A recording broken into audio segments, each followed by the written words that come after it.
It was fire that separated man from the animals.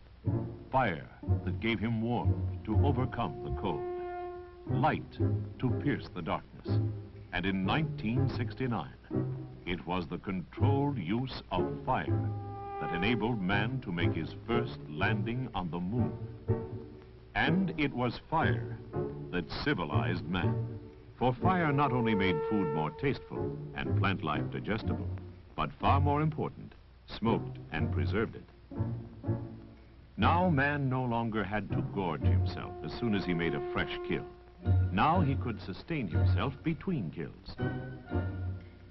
And he could in time be more than a hunter. He could become a farmer, an artist, a writer, a member of a cultured society. Fire elevated man from the animals, and the art of cooking made him civilized. Yet for the past 40,000 years of human history, methods of cooking have remained the same. But now at last, in the age of space, and in fact, as part of the fallout from our great technological effort, there are new ways of preparing foods. Freezing to preserve them, and cooking without the application of heat.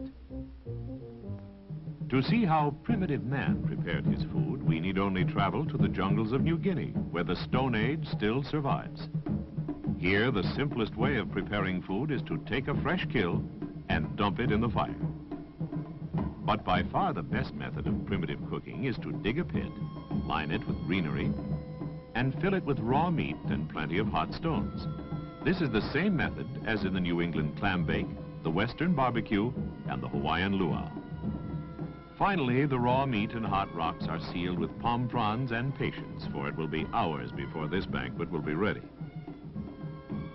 It also took a long time, about 4,000 years, from the end of the Stone Age to the rise of ancient Rome. Yet this Roman baker, whose portrait and that of his wife is preserved on the walls of his Pompeian bakery, though he had learned to raise his oven above the ground and build it of bricks, still baked very much like Stone Age man, applying a great deal of heat and time to achieve this loaf of bread, which is now 2,000 years old. 17 centuries after the death of the Roman baker, Thomas Jefferson, in writing the Declaration of Independence, articulated one of man's great political ideas, freedom. Jefferson was a universal genius whose design of the University of Virginia and his own house, Monticello, reflected his love of classical design and gracious living. Jefferson was the first American gourmet. It was Jefferson who introduced spaghetti into the American diet, as well as such foods as French fries, asparagus, ice cream, and vanilla flavoring. Some of the finest meals ever served in America were prepared in Jefferson's kitchen. Yet though Jefferson's political ideas were a tremendous advance over the ancient Romans, his food preparation methods were virtually the same, involving the same huge applications of labor, heat, and time, with the same inevitable shrinkage and drying out of food. Even the arrival of the iron horse and the Industrial Revolution did not substantially change methods of food preparation, as can be seen in this Virginia City, Nevada home, built a century ago and still preserved in its original functional state, including its kitchen. The 19th century's age of iron and steel made cooking by brick hearth obsolete. Relatively cheap and efficient iron ranges could be readily installed in the most modest pioneer cabin or city dweller's apartment. Yet without convenience foods, cooking still involved as much time and heat and almost as much effort as in the Stone Age. And even the modern oven, using either gas or electricity for its heat source, despite all its conveniences, such as electric timer and automatic pilot, as in this 20th century demonstration kitchen, still requires as much heat and time for proper cooking as the brick hearths of ancient Rome.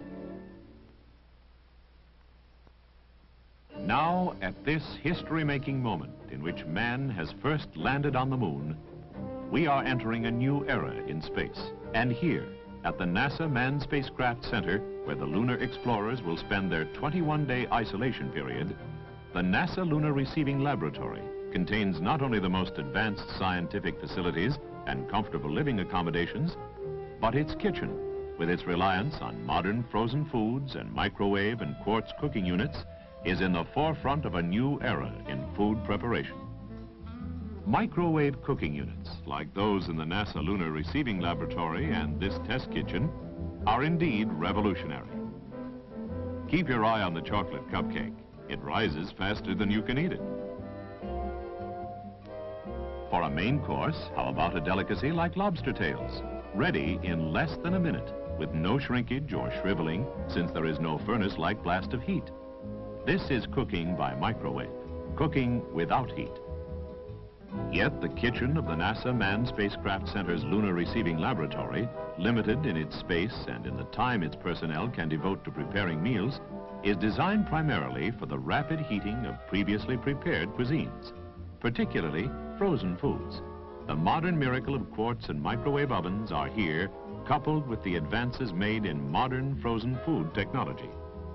The foods consumed in the NASA Lunar Receiving Laboratory are the results of extensive recipe development and research during the past 2 years in ultra-modern test kitchens.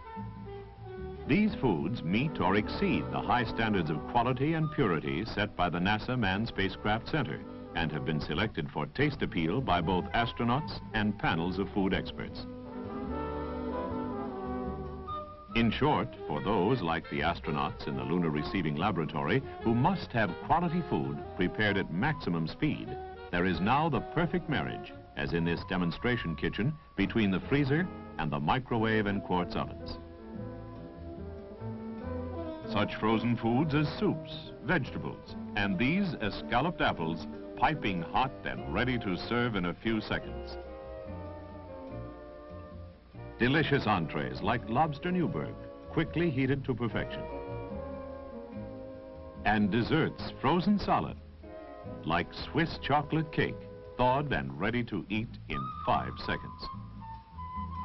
It is indeed appropriate that the NASA Lunar Receiving Laboratory is equipped with frozen food facilities and quartz and microwave cooking units.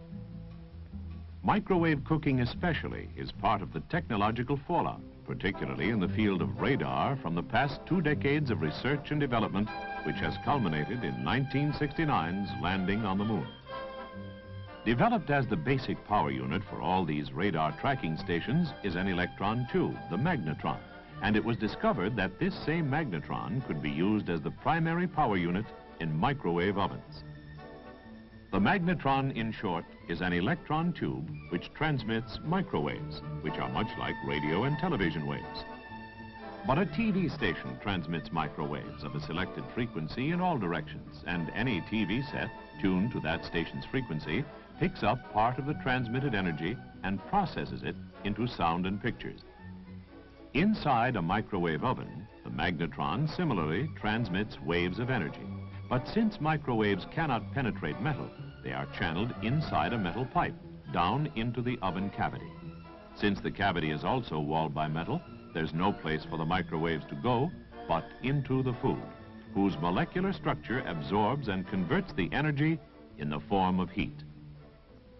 Yet the nature of food is such that only the food, like this macaroni and cheese, becomes hot. The metal oven, as well as the glass or paper containers, which are all non-conductors of microwaves, remain cool. The new era in food preparation features quality frozen foods served with unprecedented speed and efficiency. Some of the astronauts' favorite dishes include breast of chicken, beef pie, short ribs, and lobster Newburg. Not surprisingly, many of them are the same as those available at the local supermarket for cooking in conventional kitchens. We live in an age of unprecedented technological achievements, scientific adventures whose full benefits to mankind cannot as yet be fully foreseen. Yet man's greatest adventure may be more than a monumental landing on the moon. It may well be the ever-increasing acquisition of techniques and knowledge, technology, that can make the quality of life for all mankind richer and more bountiful.